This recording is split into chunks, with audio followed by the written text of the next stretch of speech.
Hey guys, Mike here, the Detroit Borg, with a look at the all-new Apple iPad Air. So this is the 5th generation of Apple's full-size 9.7-inch iPads, replacing the 4th generation, which has been discontinued. We still have the iPad mini lineup, which will be adding a Retina version at the end of this month. We also have the iPad 2 still in the lineup, which is $100 cheaper than this model. So this starts off at $499, gets its name because it's now much thinner and lighter than before. It's 20% lighter, so it's a pound instead of 1.4 pounds. It's also 20% thinner, so 7.5 millimeters thin. It's also twice as powerful, both in graphics performance and CPU performance, so a huge gain here. Now, amazingly, this still retains the 10-hour battery life, even though they've shrunken down the battery considerably to make it lighter and thinner. Now, in other minor changes, this also gets a new FaceTime camera with backside illumination, so you get a better FaceTime camera, just like on the new iPhone.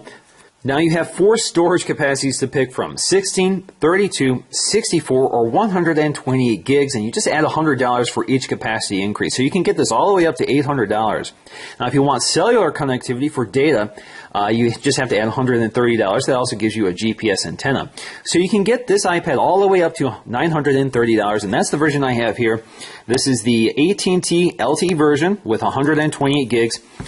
This also works on Verizon, Sprint, and T-Mobile in the US, so you can get versions for those as well. And I have the base configuration here, which is the 16 gig Wi-Fi model. So we're going to take a look at both of these in this video. Like the iPhone 5S, this also has the A7 processor, but this one is clocked to 1.4 gigahertz versus 1.3 on the iPhone. This also has 1 gig of RAM, which is unchanged from last year. Now we also get a few other improvements, including dual MIMO Wi-Fi antennas. We also get some improved cameras, including a new 5-megapixel iSight camera with better optics. We also have a new backside illuminated FaceTime camera, again very similar to the updated cameras on the iPhone 5S as well as the iPhone 5C. Alright, so let's go ahead and start unboxing first with the Space Gray 16 gig Wi-Fi iPad Air.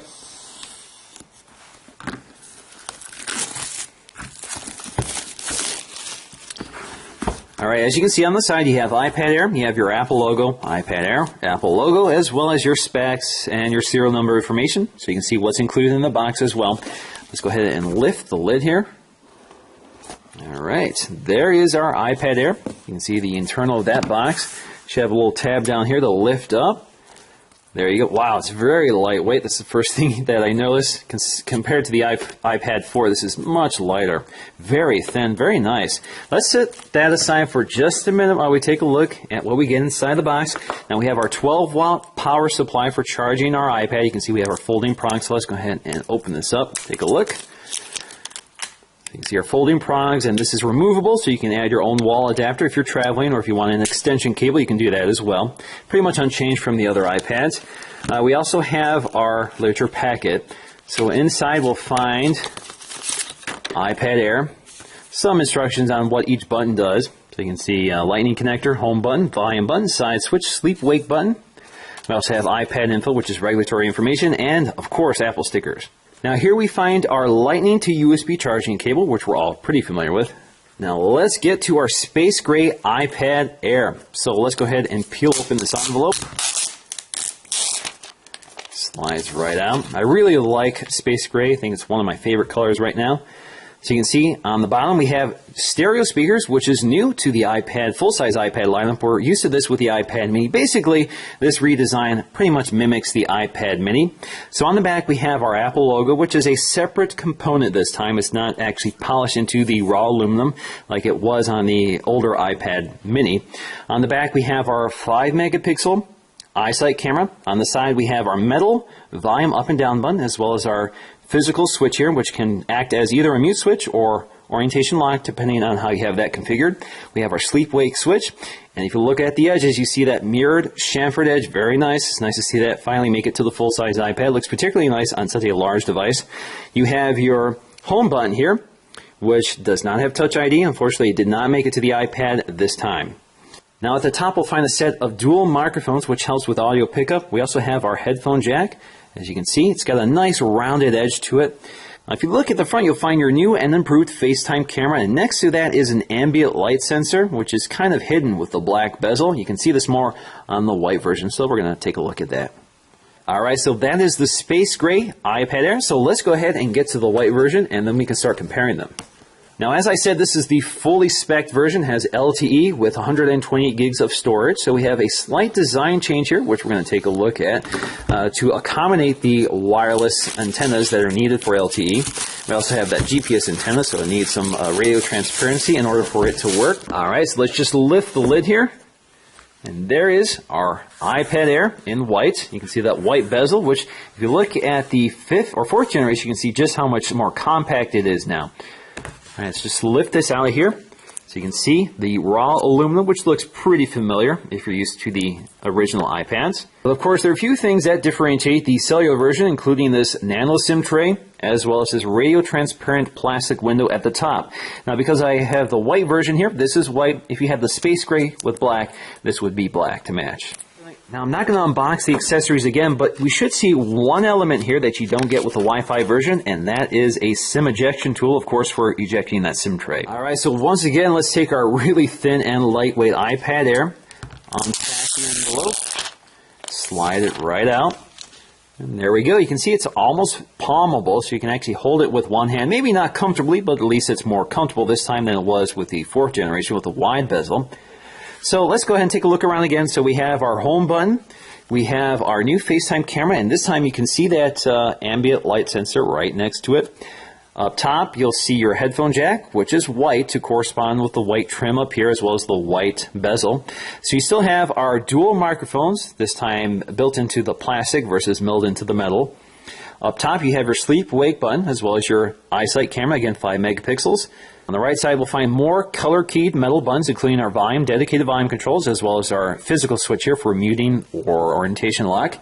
Now, down here, you'll see your SIM tray, so you can eject it using that SIM tool. Now, once again, you have that mirrored bezel along the edge, or this mirrored chamfer. Again, really nice, especially with such a large device. It really gleams. Kind of nice effect here. You can see we have a more rounded bezel this time, or rounded edge, so it doesn't really dig into your hand when you're handling it. And, of course, we have our stereo speakers here, flanking our Lightning connector. Now, along the back, we have our polished Apple logo, which does a nice job picking up the mirrored effect of the polished chamfered edge. All right, so there is your space gray Wi-Fi iPad versus your silver LTE iPad. So the silver, as you can see, has a lighter Apple logo. It's more of a clearer, mirrored finish versus a smokier finish on the space gray model. That extends to the bezel, the chamfered edge here. So if you look at that chamfered edge, you can see that there is a smokier look to it on the space gray version versus the white version. So you can see it's a little more mirrored, but the effect is pretty subtle with the space gray iPad. It's not an overwhelming dark color. It does a nice job complementing the black bezel of the black iPad. Now, as you can see, the black version does a nice job sort of hiding the barrier between the bezel and the screen. It also hides the cutouts for the camera as well as the ambient light sensor, so it's a little more seamless looking. But I actually really like the white version just because I think looking at a display with a white surround is a little easier on the eyes. Now, Apple pays a lot of attention to the details here, so you can see we have our metal buttons, which are color keyed to the body of the iPad. You also see that the camera ring is also color matched to the body. Now, even the headphone jack is black on the space gray version versus white on the silver version. Now, if you look really closely here on the white version, you can see the ambient light sensor, which kind of has a perforation through the white bezel. On the black version, it's much harder to see. Now, if you look at the Lightning connectors, you can see even the inserts are color matched, black on the space gray, white on the white version. You can also see that the grills behind the speakers are also color matched. You can see they're darker here versus that silver color on the white version. Now, on the cellular version, you get that SIM tray, which is, of course, missing on the Wi-Fi version. All right, so let's go ahead and boot these up for the first time. So we're going to tap and hold the sleep-wake button up top. As you can see, we also get different boot screen wallpapers to match the color of the iPad. So we have a gray-white color for the white iPad, black for the black iPad.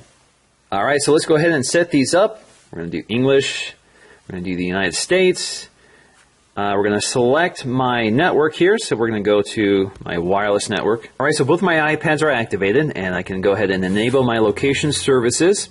So I'm going to set this up as a new iPad, but I could restore this from a backup. Let me go to set this up as a new iPad and sign in with my Apple ID. Now, if you're like me and use two different accounts for both your iTunes content as well as iCloud, you can go ahead and select this option right here and log in separately. The next step is to agree to terms and conditions.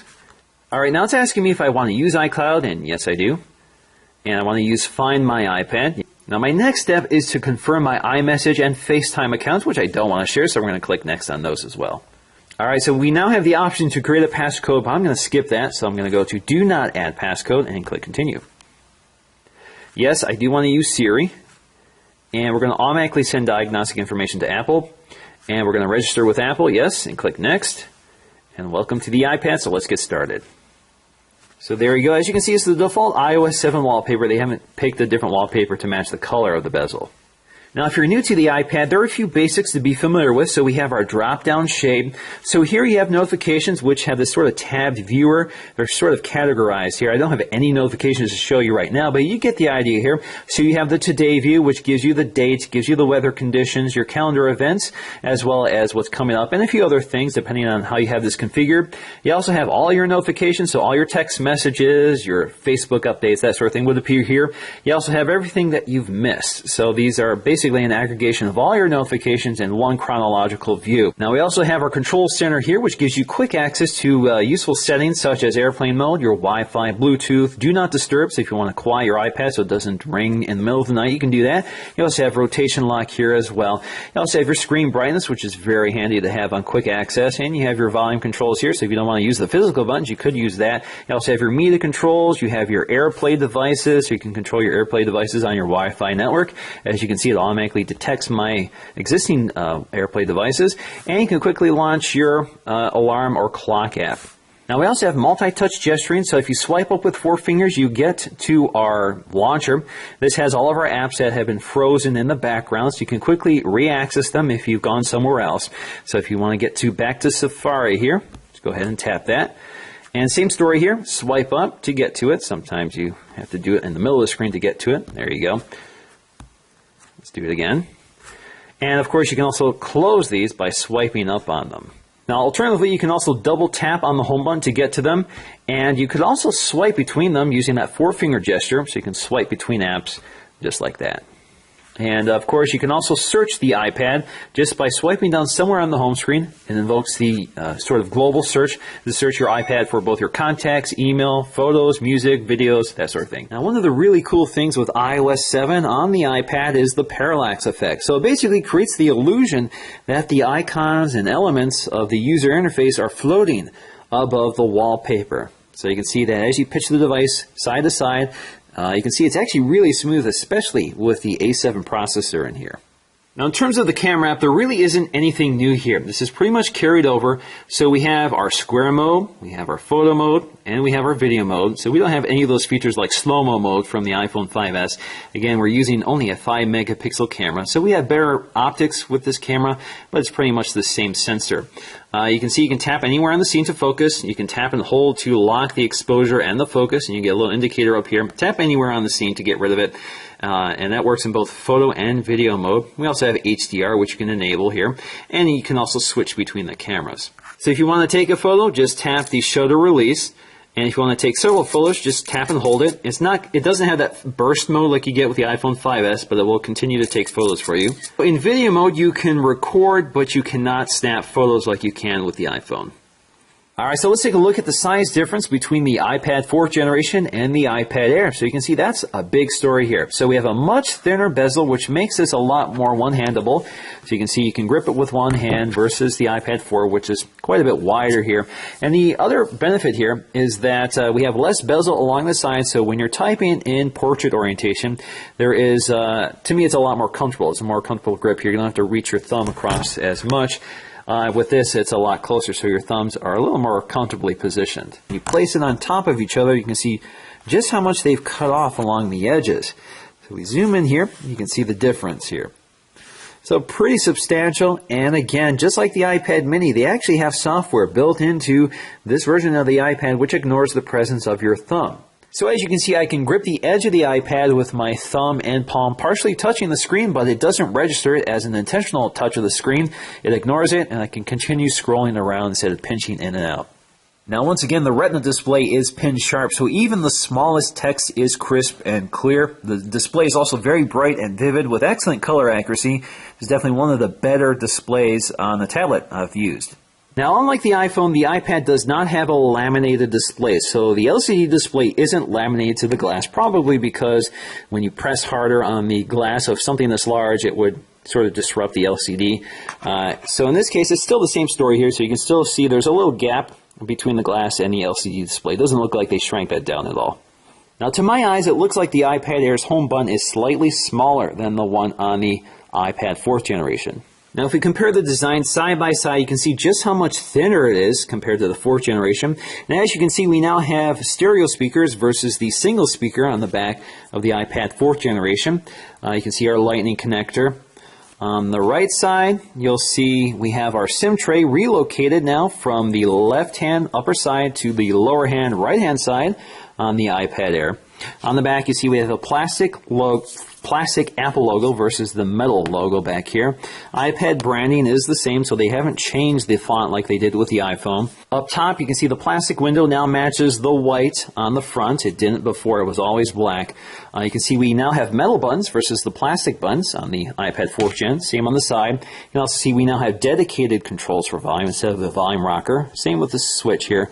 You can see it's now metal instead of plastic. The camera module is also a little different here, so you see that little chrome or metal ring versus this aluminum ring. If you look along the side, you can see we now have a much more rounded edge versus this sort of wedge-shaped, sharper edge, which made this a little uncomfortable to handle, especially with the weight of the 4th generation iPad. And we also gained that polished chamfered edge versus this sort of rounded edge, which has this sort of plastic bezel around the glass, as you can see, kind of lifts up versus that flush design here on the iPad Air. We also gained those dual microphones with the iPad Air versus the single on the iPad 4th Gen. Now, as Apple indicated, the A7 processor doubles the performance of the iPad 4th generation, and if we look at the synthetic benchmark scores, in this case Geekbench 3, that confirms it. So we have doubled our single-core score from the iPad 4th generation, and almost double the performance on the multi-core score. Now, this bests the iPhone 5S, which scores about 1386 and 2485 on the same test. This is running at 1.3 gigahertz versus 1.4 here. That's thanks to the larger battery and more space for cooling. Now, Apple also claims that the iPad Air's graphics processor doubles the performance of the iPad 4th generation. Now, if we look at our synthetic scores, specifically 3D Mark, the Ice Storm Unlimited test, we scored about 10,866 on the iPad 4 versus 14,894 on the iPad Air. So not, at least in the synthetic score, we don't really see that here, but it's certainly an improvement. So in conclusion, I am really impressed by the new iPad Air. It's much, much thinner. I mean, it's not just slightly thinner or moderately thinner. It's much thinner. It is much lighter, which makes a huge impact on the usability of this tablet, both in terms of how much bulk it takes up in your hands, as well as how much weight you're carrying around over an extended period of time. Certainly not as light as the iPad mini, but this makes the iPad Air a lot more usable. You can see I can fit it in one hand, I can toss it around very comfortably, I can hold it in landscape orientation, and everything works really smoothly and quickly on here. They've been able to double the performance, shrink down the battery significantly without reducing battery life. We have this beautiful new thin design with that polished chamfered edge, and I'm definitely impressed by what they've done here. Now, if you have the iPad 4th generation, there really isn't a compelling reason to upgrade. You still have the same beautiful display. You still have an excellent performing device with excellent battery life. It's just heavier and bulkier than the iPad Air. But the iPad Air, for me, the form factor is really important. This I tended not to use just because I found it too big to carry around. So I ended up staying home, and I'd prefer carrying around my iPad mini. So for me, this makes the iPad or the full-size iPad a lot more usable and a lot more likely to leave the house. Alright guys, so that's going to do for me in this video, but before I leave, I'd love to know, which color do you prefer? Space gray with black or silver with white? I could go either way. I really like both of them, so it's kind of a toss-up, but I tend to prefer the white, but I'd love to know what you guys think. So let me know in the comment section below, and I'll see you again in the next video. What's going on, guys? Mike here at the Detroit Board, testing out the new FaceTime camera on the iPad Air. This has been improved with backside illumination, so you should see better performance, but this does record video at 720p at 30 frames per second. So this gives you an idea of the audio recording quality as well as video. And that's my dog crying right there. And speaking of my dog, here is a test of the iSight camera. Again, this is 5 megapixels. It does not have a lot of remarkable features here. Pretty much records. Has stabilization, electronic stabilization, but you have tap to focus. You can zoom in and out with a pinch on the screen, and the quality certainly isn't up to iPhone standard, but it gets the job done for a tablet. Now let's go and take a look to see how the EyeSight camera performs outdoors. I should warn you, it's quite windy out today.